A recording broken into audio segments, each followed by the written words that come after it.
सबसे पहले मैं बॉर्डर रोड्स ऑर्गेनाइजेशन को स्ट्रेटेजिक इंफ्रास्ट्रक्चर डेवलपमेंट कॉन्क्लेव के इस आयोजन के लिए अपनी तरफ से हार्दिक बधाई देता हूं।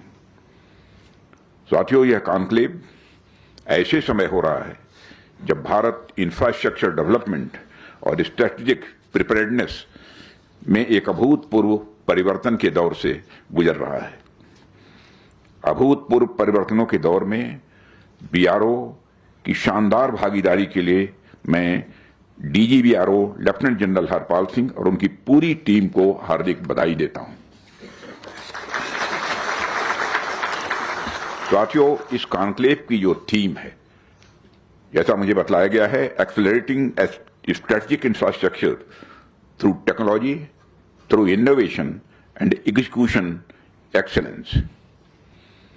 यह एक ऐसे आत्मविश्वास से भरे भारत की एस्पिरेशंस को दर्शाता है जो वर्ल्ड क्लास इंफ्रास्ट्रक्चर बनाने में अपनी नेशनल सिक्योरिटी को और मजबूत करने और 2047 तक एक डेवलप्ड नेशन के रूप में उभरने के लिए दृढ़ संकल्पित है।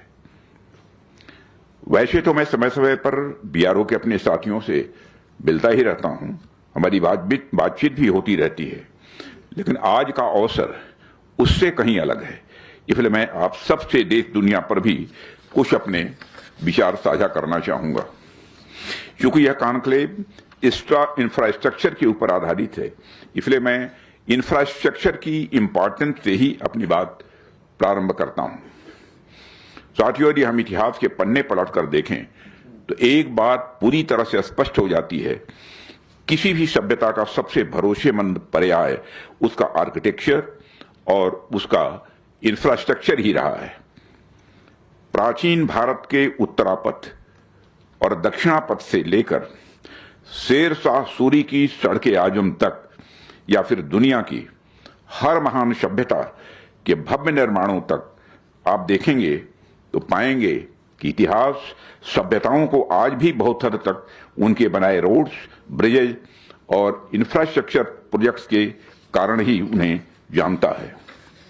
यही कारण है कि इंफ्रास्ट्रक्चर को केवल डेवलपमेंट के एक फैक्टर के रूप में नहीं, बल्कि डेवलपमेंट के एक सिनोनिम के रूप में देखा जाता है। यहां जितना डेवलप्ड इंफ्रास्ट्रक्चर, वहां उतनी ही डेवलप्ड सिविलाइजेशन होती है। इतिहास भी हमें यही बताता है, और आज हम जो इंफ्रास्ट्रक्चर यहां खड़ा कर रहे हैं वह आने वाले 100-200 वर्षों तक हमारी सिविलाइजेशन की पहचान बनेगा। हालांकि यह एक अलग बात है कि अनेक कारणों से स्वतंत्रता के बाद इस दिशा में उतना फोकस नहीं दे पाए जितना देना चाहिए था।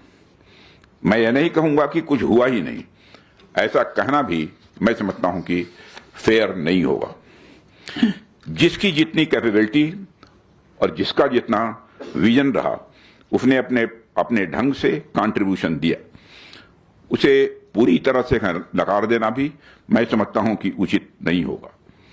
लेकिन इतना अवश्य कहा जा सकता है कि हमारी कैपेबिलिटी और हमारी रिक्वायरमेंट दोनों के अनुपात में जितना फोकस दिया जाना चाहिए था उतना नहीं दिया गया। पिछले 10-12 वर्षों में आप सबने यह ट्रांसफॉर्मेशन जो भी हुआ है उसे आपने प्रत्यक्ष अपनी आंखों से देखा है। और इस दौर में हमने गांव-गांव, शहर-शहर, पहाड़, पर्वत, नदी सबको आपस में जोड़ने का एक मिशन चलाया। और यह जुड़ाव केवल रोड ट्रांसपोर्ट तक सीमित नहीं रहा। हमने सड़क से, रेल से, हवाई मार्ग से और डिजिटल इंफ्रास्ट्रक्चर के माध्यम से सबको जोड़ने, यानी हर प्रकार की कनेक्टिविटी प्रदान करने पर विशेष बल दिया है।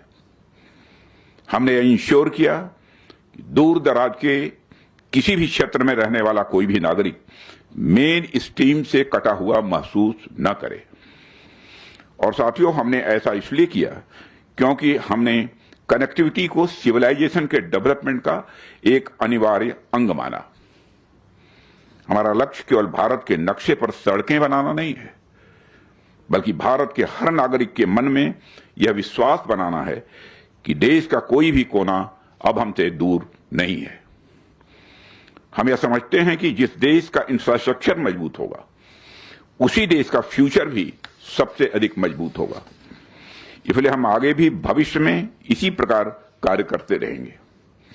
साथियों, मैं बॉर्डर रोड्स ऑर्गेनाइजेशन को केवल एक कंस्ट्रक्शन एजेंसी या एक यूनिट के रूप में ही नहीं देखता हूं, मैं इसे अपने परिवार की तरह देखता हूं और एक परिवार के सदस्य के नाते जब मैं आपकी अब तक की उपलब्धियों पर नजर डालता हूं, विशेषकर पिछले एक दशक की, तो मन गर्व के साथ भर उठता है। रोहतांग की अटल टनल ही दुनिया की सबसे ऊंची मोटरेबल सड़क उमलिंगला हो या लगभग 13,000 फीट की ऊंचाई पर बनी सेला टनल हो, यह सब आपके श्रम और सामर्थ्य के जीते जागते उदाहरण हैं।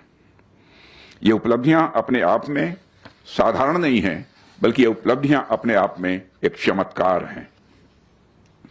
लेकिन इन सब के पीछे आपका श्रम, आपका समर्पण और मेहनत के बराबर जो बात मैं सबसे महत्वपूर्ण मानता हूं, वह है आप लोगों द्वारा टेक्नोलॉजी का कंटिन्यूअस एडॉप्टेशन। टेक्नोलॉजी के एडॉप्टेशन के मामले में बीआरओ को अग्रिम पंक्ति का मैं एक संगठन मानता हूं। जैसे आप देखिए कि दुनिया की सबसे ऊंची मेटरेबल सड़क बनाने के लिए एक विशेष प्रकार की टेक्नोलॉजी चाहिए, एक अलग प्रोसेस चाहिए, एक अलग टेक्निक भी चाहिए, लेकिन आपने हर तरीके से इन टेक्निक्स को एडॉप्ट किया है। और इसी तरह टनलिंग टेक्नोलॉजी का उदाहरण लीजिए। शहरों में मेट्रो कंस्ट्रक्शन से लेकर पहाड़ों में हाईवेज कंस्ट्रक्शन तक इस टनलिंग टेक्नोलॉजी ने जो रिवॉल्यूशन ला दी है, वह अपने आप में बेमिसाल है। अटल टनल हो, सेला टनल हो, आज जिस गति से आप सभी लोग कठिन से कठिन टेरेन में, ऊंचे ऊंचे पहाड़ों में सड़कें और हाईवेज बना पाने में सक्षम हैं, ऐसा हमारे इतिहास में पहले कभी नहीं हुआ है। इसी तरह अनेक अन्य उदाहरण गिनाए जा सकते हैं। यह मानव संकल्प और उसके पीछे खड़ी मॉडर्न टेक्नोलॉजी की कंबाइंड विक्ट्री है, ऐसा मैं मानता हूं। इंफ्रास्ट्रक्चर डेवलपमेंट में हर चुनौती अपने साथ एक टेक्नोलॉजिकल डिमांड लेकर आती है और आप हर बार उस मांग पर खरे उतरते हैं। टेक्नोलॉजी के एडॉप्टेशन के प्रति आपका यह निरंतर समर्पण, मैं मानता हूं कि यह आपका सबसे बड़ा गुण है। और इन गुणों के साथ आपने जो भी कंस्ट्रक्शंस किए हैं, वे हमारी डेवलपमेंट जर्नी के माइलस्टोन्स हैं। और साथियों, मैंने माइलस्टोन शब्द का प्रयोग बहुत सोच समझकर यहां किया है। जैसे जो माइलस्टोन सड़क के किनारे लगा होता है, वह हमें क्या बताता है? वह हमें बताता है कि हम अब तक कितनी दूरी तय कर चुके हैं। वह हमारी अब तक की जर्नी का एक रिकॉर्ड होता है।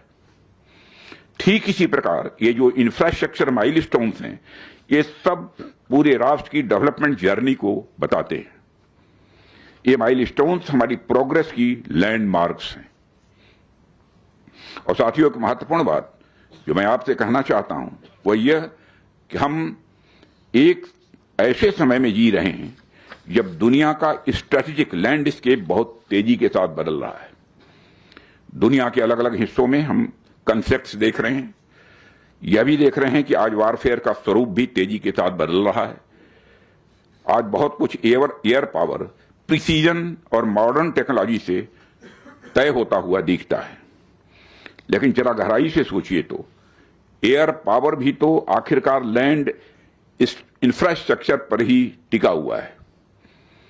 बिना एयरबेस के, बिना एयरफील्ड के, बिना लैंड बेस्ड प्लेटफॉर्म के कोई भी एयरक्राफ्ट आकाश में नहीं उठ सकता है। शक्ति चाहे कितनी भी हो, चाहे कितनी भी एडवांस क्यों न हो, उसे खड़े होने के लिए एक ठोस जमीन चाहिए ही। और बीआरओ हमारे सीमावर्ती और कठिन क्षेत्रों में एयरफील्ड्स भी बनाता है। यानी टेक्नोलॉजी चाहे कितनी भी बदल जाए, हम चाहे जमीन से आकाश तक और आकाश से समुद्र तक कितनी भी प्रोग्रेस कर लें, पोर्ट्स, एयरफील्ड्स, रोड्स और टनल्स